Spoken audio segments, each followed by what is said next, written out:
Hello everybody and welcome. In this video I'm going to show you how to enable or disable wind noise reduction for your earbuds SOUNDCORE P40i.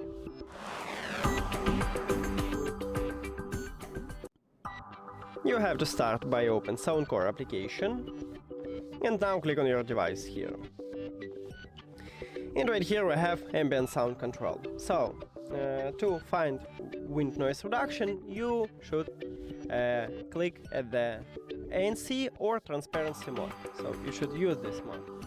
Let's say I'm going with ANC, and right here I have wind noise reduction. So to enable, just click at the slider, and if you have color background right here, it means that it's enabled, and to disable, just click again at the slider.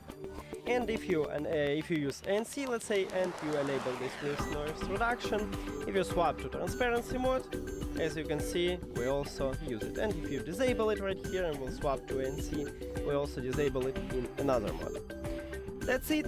Thank you for watching this video. If you found it helpful, please consider subscribing to the channel and leave a like on the video. See you later.